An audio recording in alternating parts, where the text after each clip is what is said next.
Proposta Pedagógica da Educação Infantil do Município de Bauru, páginas 78 a 83. Fundamentos Teóricos, parte 1.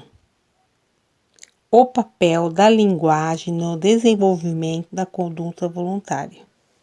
Considerando a importância da linguagem na formação dos processos psíquicos da criança, faz-se relevante compreender a natureza da palavra, seu processo de apropriação pela criança e o papel da fala na regulação dos processos psíquicos.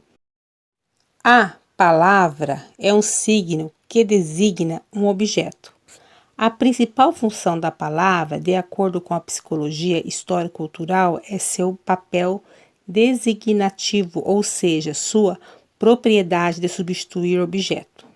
Ao nomear os objetos do mundo, as palavras fazem com que o mundo se dedique para o homem.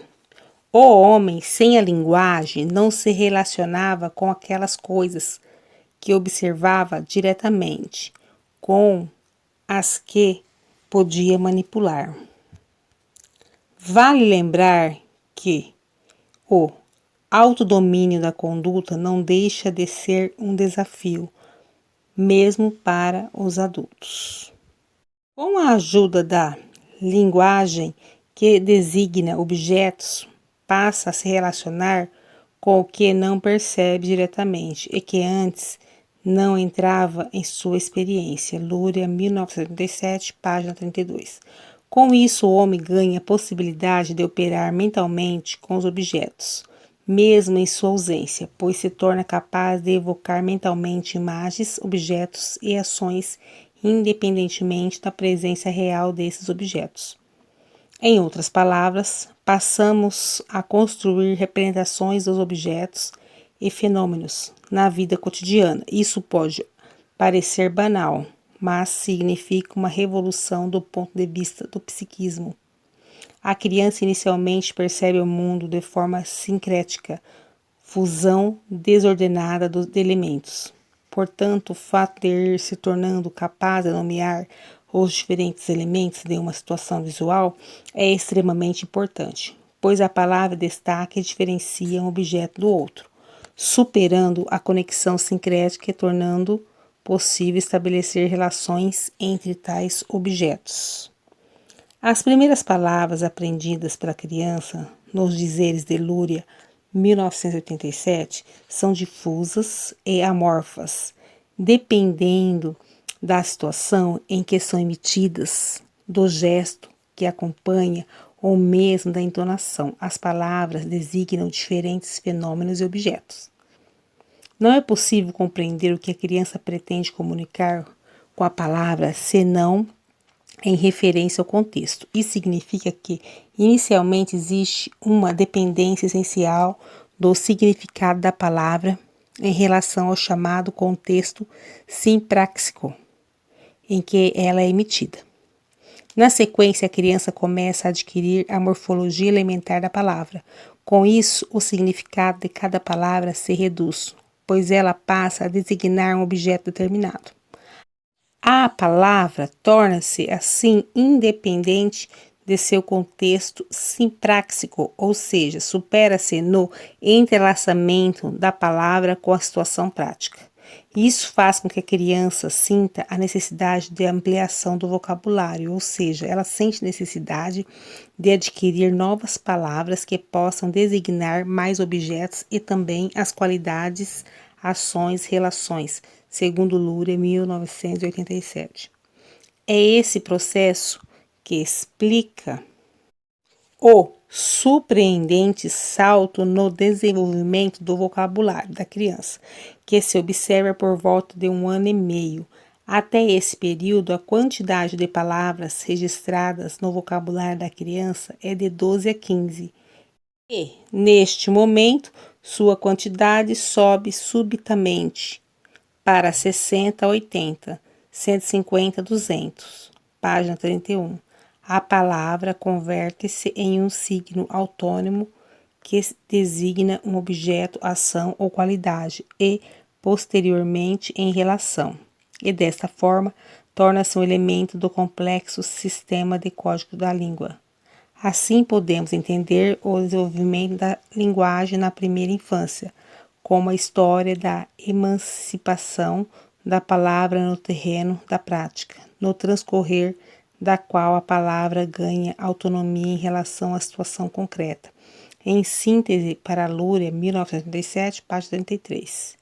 Com a aparição da linguagem como sistema de códigos que designa objetos, ações, qualidades e relações, o homem adquire algo assim como uma nova dimensão da consciência. Nele se tornam imagens subjetivas do mundo, objetos que são dirigíveis, ou seja, representações que o homem pode manipular, inclusive na ausência de percepções imediatas. Isso consiste na principal conquista que o homem obtém com a linguagem. Além da função designadora, a palavra, como signo, exerce a função de regulação da conduta, possibilitando o autodomínio do comportamento, segundo Luria, 1987. A primeira etapa do desenvolvimento da função reguladora da linguagem da criança é a capacidade de subordinar a instrução verbal do adulto. A princípio, embora a criança se submeta à indicação verbal do adulto, seu comportamento é facilmente alterado pela influência dos estímulos do entorno, as características dos objetos. Vejamos um experimento realizado por Luria com bebês que retrata bem este fato. O experimento consiste no seguinte: coloca-se diante da criança uma série de brinquedos de peixinho, um pintinho, um gato, uma pequena xícara, etc. Todos estes objetos são bem conhecidos para a criança. O experimentador diz: pega o peixinho. Mas esse objeto está colocado um pouco mais distante do que a xícara, é menos brilhante que o pintinho ou o gatinho. A criança fixa o olhar sobre o objeto nomeado. Dirige-se a ele, mas no caminho encontra outros objetos e pega, não o nomeado pelo adulto, mas aquele que provocou sua reação de orientação imediata. Luria, 1987, página 97. A criança se dirige ao objeto nomeado, o peixinho, mas no caminho se depara com uma pequena xícara, a qual chama sua atenção. Isso é suficiente para que a instrução verbal seja esquecida. Isso significa que a influência visual dos objetos ainda tem prevalência sobre a palavra. O resultado do experimento é diferente se o experimentador, além da instrução verbal, realizar com o objeto uma série de ações: apontá-lo com o dedo, levantá-lo, balançá-lo. Nesse caso, o objeto denominado pela palavra é reforçado pela ação e a criança é capaz de atender corretamente a instrução. Luria, 1977, constatou que é somente por volta do fim do 3º ano de vida que aparece a possibilidade de a criança se submeter à instrução verbal pura do adulto, o que implica superar a influência visual imediata dos objetos. Essa conquista deve ser pensada como um objetivo do trabalho com os bebês e crianças pequenas. A primeira etapa do domínio da linguagem, a professora se dirige à criança, orientando sua atenção por meio de instruções verbais. Pega a boneca, levanta a mão onde está o pincel. Ao fazer isso, a professora reorganiza a percepção da criança, separando o objeto nomeado do fundo geral. Quando o adulto assinala um objeto no entorno com um gesto indicador, ele está concentrando a atenção da criança em um ponto dominante que se dissocia pela primeira vez do conglomerado de impressões. Ao mesmo tempo, a instrução verbal orienta os atos motores da criança por meio da linguagem da professora. Luria, 1987.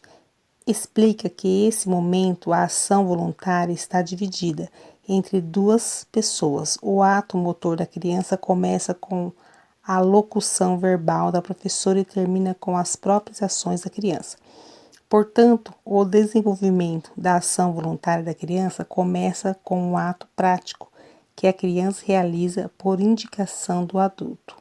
Lúria, 1987, página 95. Na etapa seguinte, a criança passa a dominar o uso da língua e dar ordens a si mesmo, ou seja, passa a utilizar sua própria linguagem para orientar sua conduta. Esse é o momento em que a criança manifesta a fala exterior ou fala egocêntrica. Vygotsky demonstrou com seus experimentos que por volta dos 4 anos de idade, fala e ação constituem uma unidade. Quando a criança se vê diante de um problema complexo, a fala é tão importante quanto a ação para a resolução da situação-problema. A fala egocêntrica tem a função de planejamento de determinadas ações de iniciativa própria. A fala da criança é tão importante quanto a ação para atingir um objetivo. As crianças não ficam simplesmente falando o que elas estão fazendo. Sua fala e ação fazem parte de uma mesma função psicológica complexa, dirigida para a solução do problema em questão. Quanto mais complexa a ação exigida pela situação e menos direta a solução, maior a importância que a fala adquire na operação como um todo. Às vezes a fala adquire uma importância tão vital que, se não for permitido seu uso, as crianças pequenas não são capazes de resolver a situação. Essas observações me levam a concluir que as crianças resolvem suas tarefas práticas com a ajuda da fala, assim como dos olhos e das mãos. Essa unidade de percepção, fala e ação, que em última instância provoca a internalização do campo visual, constitui o objeto central de qualquer análise da origem das formas caracteristicamente humanas do comportamento. Vygotsky, 1994, página 34, 35, grifo nosso.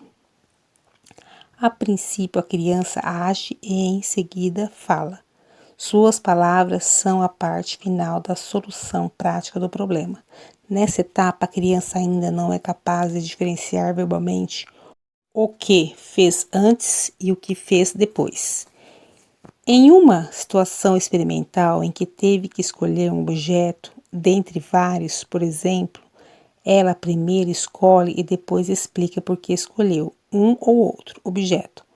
O mesmo ocorre no desenho. A criança de menor idade desenha e somente ao terminar é capaz de falar sobre o que desenhou.